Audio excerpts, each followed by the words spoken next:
Hi hello welcome back to our channel. ఇవాళ రెసిపీలోకి వెళ్ళే ముందు ఫస్ట్ టైం మన ఛానల్ చూసేవాళ్ళు ప్లీజ్ సబ్స్క్రైబ్ చేయండి, లైక్ చేయండి, షేర్ చేయండి.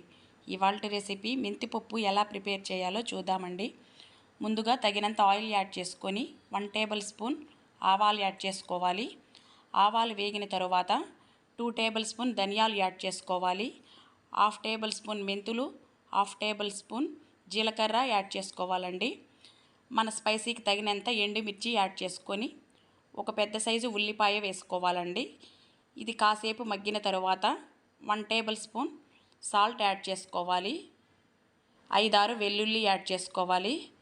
1/2 టేబుల్ స్పూన్ పసుపు యాడ్ చేసి ఓరెమ్మ కరివేపాకు యాడ్ చేసి మరొక్కసారి మొత్తం మిశ్రమాన్ని కలుపుకోవాలండి. మెంతిపప్పు చేసే ప్రతిసారి కమ్మగా రావాలంటే మనం ఉల్లిపాయని మంచి రంగు వచ్చే వరకు వేయించుకోవాలండి. ఉల్లిపాయ మంచిగా వేయించుకుంటే మెంతిపప్పు అనేది టేస్ట్ బాగుంటుందండి. ఇప్పుడు కాస్త కొత్తిమీర యాడ్ చేసుకొని మరొక్కసారి మొత్తం కలుపుకోవాలండి. ఈ మొత్తం మిశ్రమం బాగా వేగిన తరువాత 1 కప్పు కందిపప్పు యాడ్ చేసుకోవాలండి. కందిపప్పు యాడ్ చేసిన తరువాత మంచి కలర్ వచ్చే వరకు వేపుకోవాలండి. మనం కందిపప్పు ఎంత మంచిగా వేపుకుంటామో మనకి మెంతిపప్పు అనేది టేస్ట్ అనేది బాగుంటుందండి.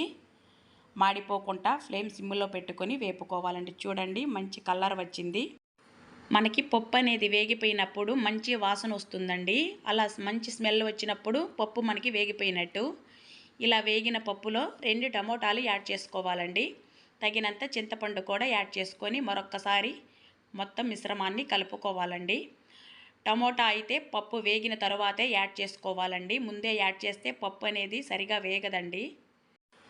ఈ ప్రాసెస్ మొత్తం ఫ్లేమ్ సిమ్లో పెట్టుకొని చేసుకోవాలండి. లేకపోతే పప్పు మాడిపోతుంది, టేస్ట్ కూడా మారిపోతుంది. మళ్ళీ ఈ విధంగా వేపుకోవాలండి. ఇలా వేగిన తరువాత ఇప్పుడు తగినంత వాటర్ యాడ్ చేసుకోవాలండి. టమోటా కూడా మగ్గిపోయింది బాగా.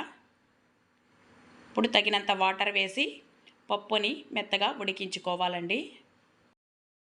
మనకి ప్రెషర్ కుక్కర్లో ఉడికించుకుంటే ఒక 5 విజిల్స్ వరకు ఉడికించుకుంటే ఉడికిపోతుందండి.